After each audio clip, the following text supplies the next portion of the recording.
देख रहे हैं प्रज्ञा का पन्ना। मास्क न लगाने पर पहली बार में 1000 रुपए जुर्माना रखा गया है। दूसरी बार मास्क न लगाने पर 10,000 रुपए जुर्माना रखा गया है। पूरा दिन सड़कों पर वसूली चल रही है। ठीक है, आपने अपनी तरफ से वसूली कार्यक्रम शुरू कर दिया है, लेकिन अस्पताल में बेड न मिलने पर सरकार पर कितना जुर्माना होना चाहिए? वेंटिलेटर न मिलने पर सरकार पर कितना जुर्माना होना चाहिए?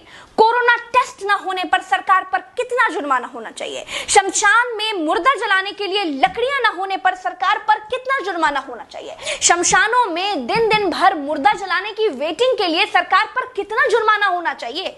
जितने मंत्री और ये मुख्यमंत्रियों ने बंगाल से कोरोना लाकर फैलाया है, उन पर कितना जुर्माना होना चाहिए? बंगाल में बिना मास्क महीने भर से घूम रहे नेताओं पर पर डे के हिसाब से कितना जुर्माना होना चाहिए? क्या सरकारों की कोई जवाबदेही बची है देश में? क्या सरकारों से सवाल पूछने वाला बचा है कोई देश में? क्या कोई पूछ सकता है कि 1 साल से देश कोरोना महामारी झेल रहा है, आपने पूरे देश में कितने नए हॉस्पिटल बनाए हैं? अगर नहीं बनाए तो क्यों नहीं बनाए हैं? क्या कोरोना आपदा में घिरे देश को 1000 करोड़ के नए संसद भवन की जरूरत थी? क्या देश को 300 करोड़ के नए बीजेपी दफ्तर की जरूरत थी? क्या देश को तत्काल 1100 करोड़ के राम मंदिर की आवश्यकता थी? मंदिर के लिए चंदा मांगा जा सकता है तो हॉस्पिटल बनाने के लिए भी सरकार चंदा मांग सकती थी, लेकिन अस्पताल बनाने की नियत नहीं थी। मूर्ति बनाने की नियत थी तो बना दी। सरकारों ने अस्पताल नहीं बनवाए। क्या इस देश की पब्लिक सरकारों पर कोई जुर्माना लगाएगी? क्या कोरोना आपदा में देश को कुंभ सजाने की आवश्यकता थी?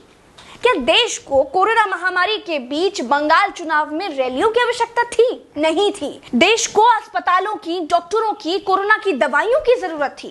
कुछ दवाइयां बनाई भी तो वाहवाही के चक्कर में विदेश भेज दी। आधे अधूरे टीकाकरण में देश अभी अटका हुआ है। और ये कैसा टीका बनाया है जिसे लगाने के बाद भी कोरोना हुआ जा रहा है? क्या कोई सवाल पूछेगा?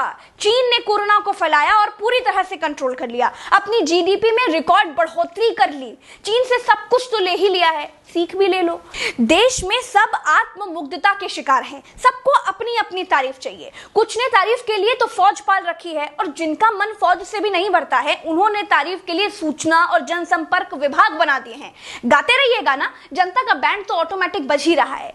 जिनके अगल बगल से कोरोना से लाशें नहीं उठी है ना, वो मेरी बात को नहीं समझ पाएंगे। जो कोरोना की पीड़ा से गुजरे हैं, जिन्होंने कोरोना से मरे हुए लोगों को शमशान में जलते देखा है, जिन्होंने कतार में लंबी लाशें देखी हैं, वो जान जाएंगे कि मैं क्या कह रही हूं और क्यों कह रही हूं।